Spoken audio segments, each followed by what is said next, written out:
Olá a todos e a todas. O objetivo desse vídeo, na verdade, é só para dar um direcionamento para aqueles alunos que estão com dificuldade na atividade 3, que é a produção de um vídeo juntamente com as discussões das 5 questões que o professor Cleomar elaborou com base nos 2 livros, nos 2 textos que vocês têm em casa. A primeira pergunta, na verdade eu vou discutir só a primeira pergunta, para vocês perceberem que, na verdade, a produção do vídeo é algo bastante simples, né, de forma bem informal, não precisa ter toda essa preocupação com a formalidade da resposta. É uma discussão realmente sua, do que você compreendeu com base nos autores. A primeira pergunta diz o seguinte: considere as afirmações. Primeira afirmação é de Lemos: a gente pode empregar como sinônimos cybercultura e cultura digital, que seriam nomes para a cultura contemporânea. Em seguida tem uma outra citação, que é: essa separação inicial vai perdendo sentido à medida que o digital vai se entranhando nas coisas. As tecnologias digitais vão se naturalizando na vida das pessoas. De Palácio, que é o mesmo arquivo do livro, culturadigital.br, na página 253. Então, o que o professor quer com essa questão? Que você relacione essas 2 citações, essas 2 afirmações, com os pensamentos de Lúcia Santaella e de Marcelo Taz, que já discutimos na atividade 2. Marcelo Taz, o apresentador de televisão. Então, o que acontece? Primeiro, eu gostaria de dizer que vivemos em um período que os recursos tecnológicos já fazem parte, de uma forma ou de outra, do nosso dia a dia.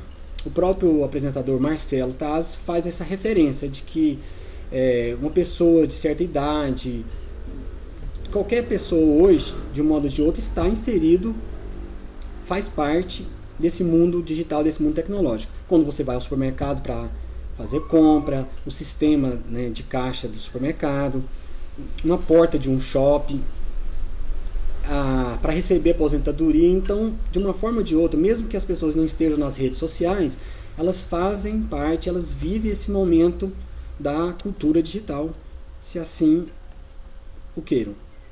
Então, essa é a parte principal.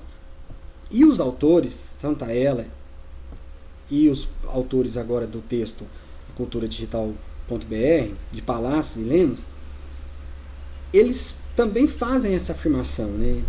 Eles entendem que nós vivemos essa cultura. Palácio, inclusive, afirma que mesmo os excluídos vivem no mundo de tecnologias digitais.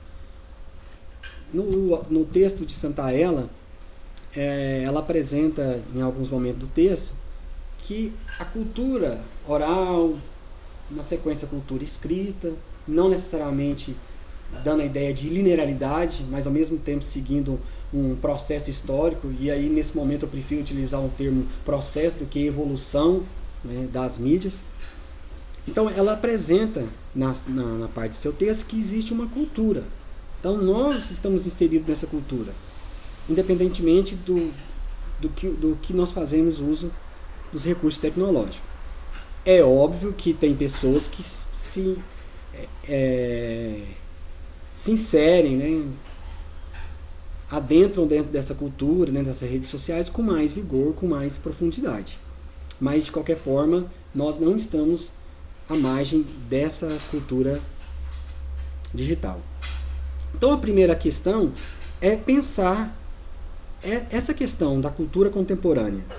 Pensar essas afirmações dos autores. A gente pode, então, pensar numa cultura na contemporaneidade? E é isso. Atividade, na verdade, agora falando da parte técnica, você pode produzir um vídeo de uma câmera celular, você pode produzir um vídeo da webcam, no caso que eu estou fazendo aqui, de uma câmera digital. Então, esse recurso, dificilmente alguém não tem esse recurso em casa, né? Talvez não tenha um computador, mas tem até um celular que faz a filmagem. Agora, a parte talvez mais difícil é colocar no YouTube ou no blog ou em outro, né, meio de circulação. Essa parte eu enviei e-mail para vocês, dando até dicas de como criar uma conta no YouTube. Então, o primeiro passo, eu diria que vocês deveriam anotar as questões, anotar as questões, fazer uma discussão, como você faz para apresentar um trabalho.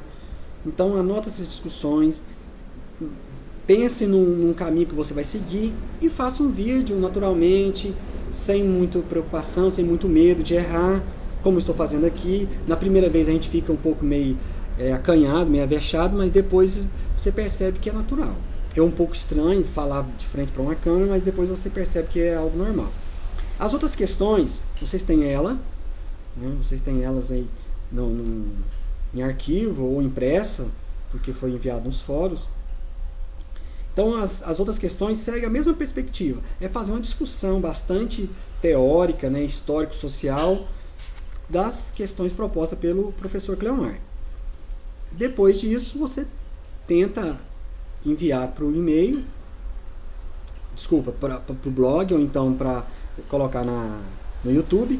Mas se você não conseguir, e fique atento para que o vídeo não seja muito extenso, se você não conseguir, tenta mandar para o e-mail o vídeo, que eu olho para ver se ficou um tamanho muito grande, muito extenso, e tento ver como que ficou a produção. Tentem fazer o exercício uma ou duas vezes, que depois vocês vão ver que fica mais tranquilo da terceira em diante. E é isso.